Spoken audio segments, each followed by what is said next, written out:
Please read Guidelines for Coding and Reporting, Z codes. There are 22 chapters in volume 1. A lot of you still put there are 21 chapters, but we went over this in our Zoom class. There are 22 chapters in volume 1. Tabular list of the I-10. Each of the chapters represent a different organ system or type of disease. You will review each of the chapters, but first there are some special codes that you need to know about Z codes, which is located in chapter 21 of the I-10. When abstracting information from the medical record as the basis for code assignment, the intent is to communicate the story of the patient encounter. Sometimes important information contributing to the care of the patient is not an illness. As you read through the medical record, always ask yourself, is this information pertinent to the care provided? For example, the patient may have a history of cancer, but the cancer has been surgically removed. As another example, a patient lives in difficult circumstances at his home, and these circumstances are affecting the patient's health or are affecting the physician's ability to treat the patient's primary condition, putting the patient at risk. There are also circumstances in which patients need counseling or may have been exposed to a disease that they may or may not have contracted. The Z codes are assigned to report these types of encounters and capture the story accurately. Sometimes the Z code will be the first listed code, and sometimes the Z code will be a supplemental code. So make sure you're always reading what's in red, and in your chapter it said stop. Remember to always check notes relating to Z codes for reporting as first listed or supplemental. Some Z codes are required to be first listed. For example, Z00.00, encounter for general adult medical exam. Next, we have examples. The patient complains to her family practitioner of blood in her sputum. An X-ray shows a coin lesion in the right lung. The patient is 7 years post-mastectomy for breast cancer. The history of breast cancer is pertinent to the patient's chief complaint. Although the patient has been symptom-free for 7 years, her history of breast cancer will contribute to the diagnostic path the physician chooses, the report.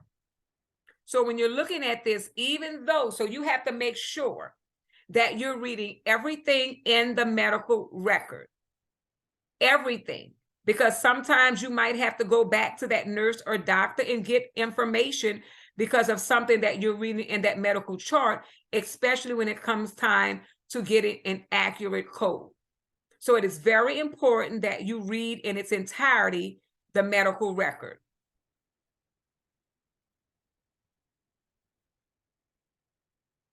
So I'm going to do a quick little review right quick for some questions that'll be on your exam. And you can jot this down and make sure that you review because these questions are on your exam.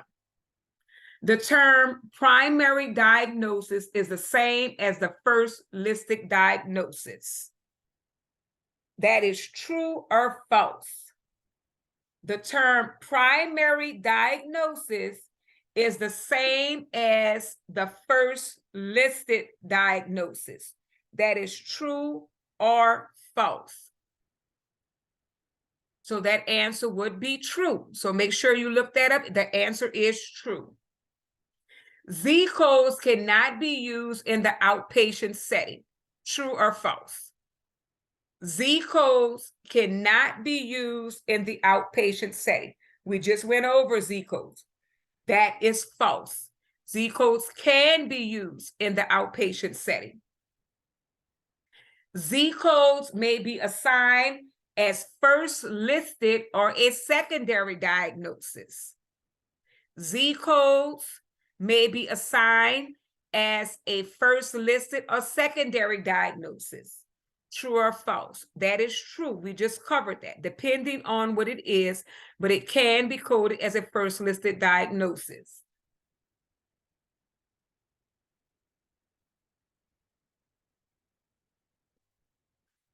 A patient is admitted to an observation unit for a medical condition that has worsened and is then admitted as an inpatient to the same hospital for the same medical condition.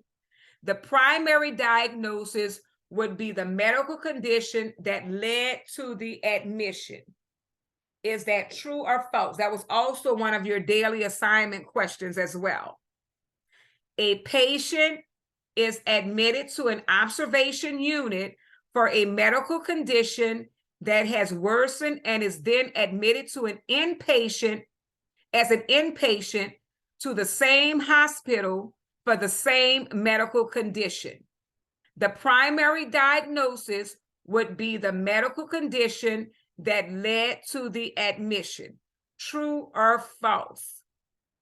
That answer is true.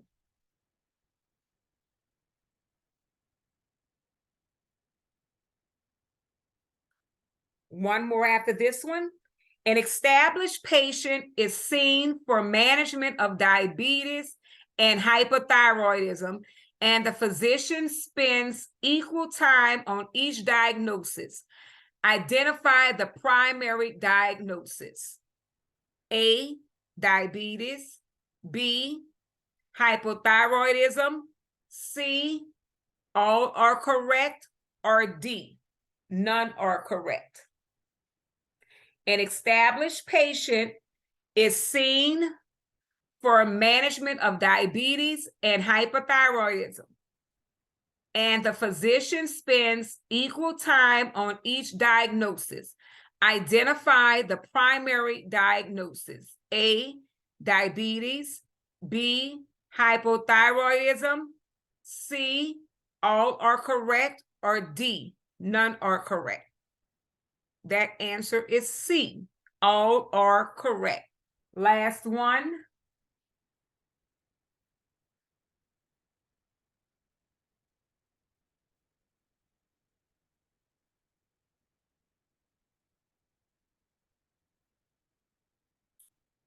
This is a coding question. Screening for respiratory tuberculosis. Screening for respiratory tuberculosis. What is the ICD-10 code for screening for respiratory tuberculosis? So with this, I'm going to give you the answer so that you can look it up to know as to where you would find it and how did you find this code. So the answer to screening, because you have to make sure you're looking under screening. So for screening for respiratory tuberculosis, that's a Z code. The answer for that is Z11.1.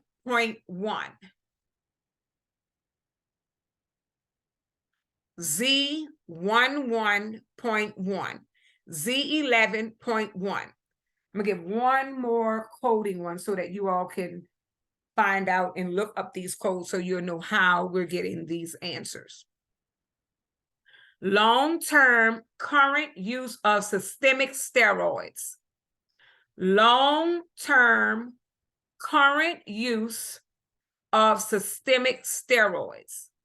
What is the ICD-10 code for this? The answer is Z79.52. Z79.52.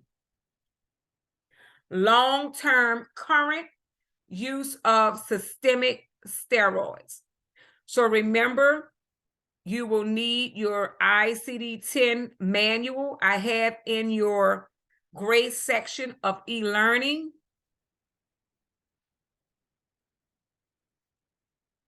I'm going to show you all that now. Your gray section of e-learning is on here, how to tab your ICD-10 manual. This is in the gray section of e-learning. This is a video showing you how to tab your manual. I explained earlier that you can go to Dollar Tree's, $1.25 for some tabs, or you can make your own little stickies and tab your manual until you're able to get you some tabs. How to tab your ICD-10 manual is in the grade section of e-learning. Also, in your ICD coding tips, you look under here, I put other helpful tips for you. ICD coding tips, coding notes, chapter 3 coding information, and also your ICD-10 NCCT packet with answers. So the packet for your certification for ICD-10, I included this. All of this is under ICD-10 coding tips. All of this information is here for you to be able to review. For your coding info for this, you look into that coding info. It's some very helpful information. ICD-10 CM chapter 3. Where to begin. Get familiar with the manual. And they give you different sections on how and what to do. Label your manual, sections and chapters. Labeling tips. Start at the very beginning, before page 1. Stagger labels for easy viewing.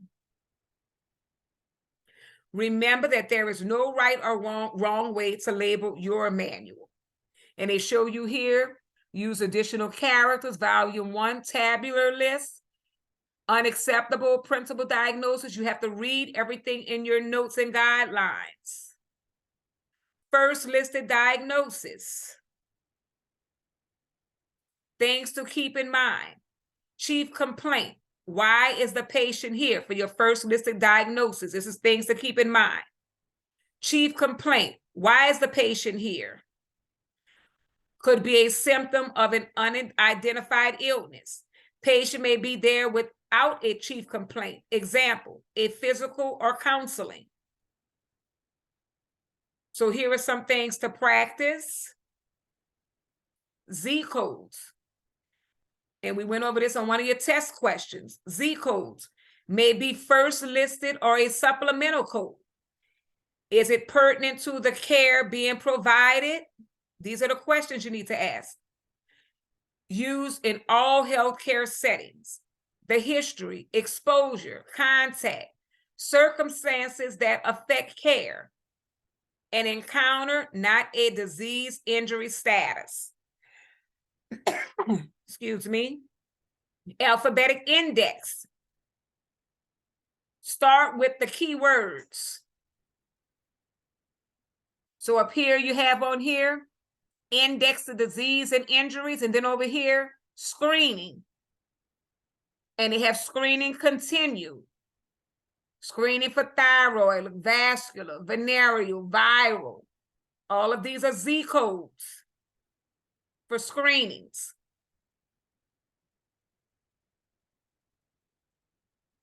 Verify always.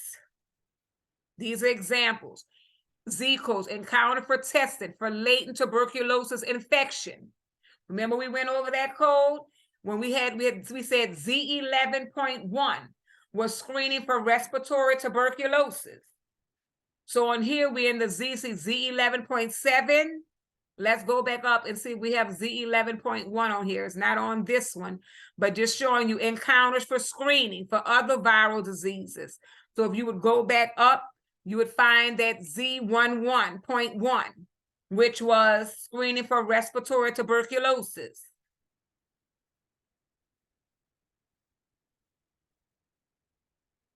And they have on here, screening is a testing for disease or disease precursors in seemingly well individuals so that early detection and treatment can be provided for those who test positive for the disease.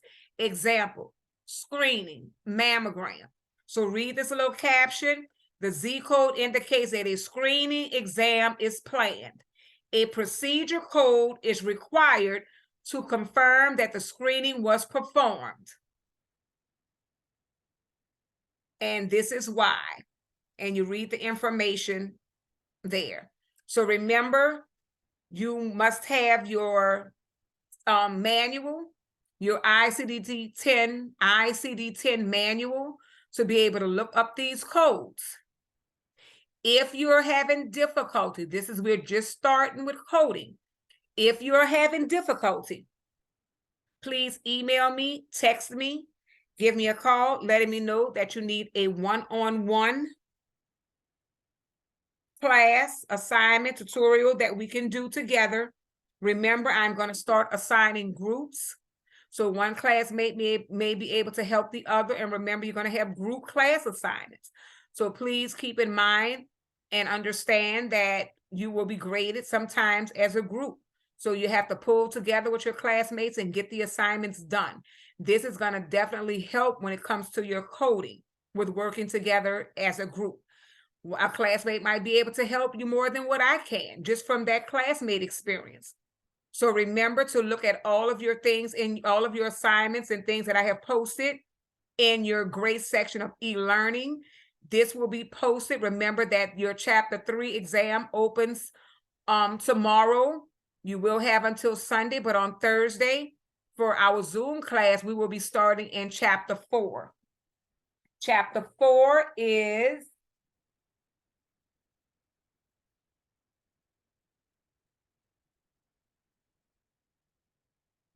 so chapter 4 is using ICD-10 CM.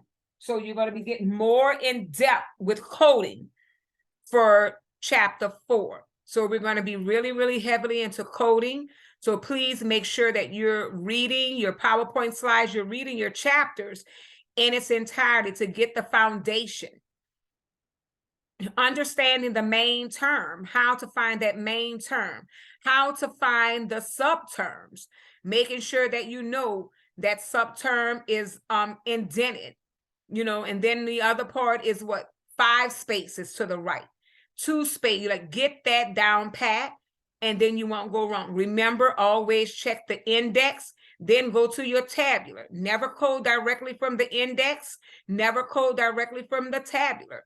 So these are things that you have to put in your head and understand so that you can get the correct code. Remember, again, I put that ICD-10 NCCT packet with answers in your grade section of e-learning. Review everything that I've placed in the grade section of e-learning. So this was a review of chapter 3. We did not have class on Monday.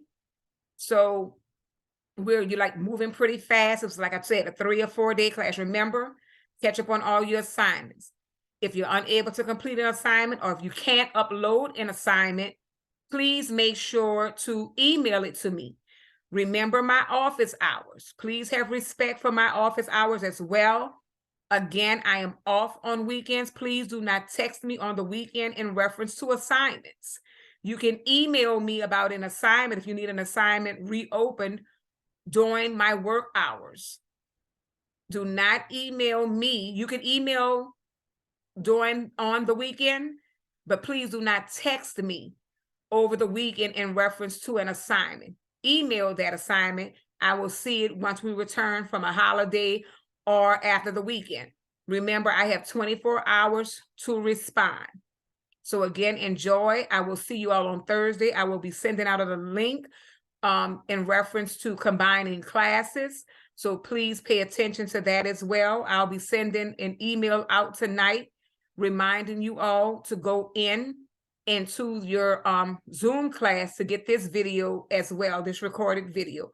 Again, enjoy your day. You have an exam on Wednesday. We have Zoom class on Thursday. Bye-bye.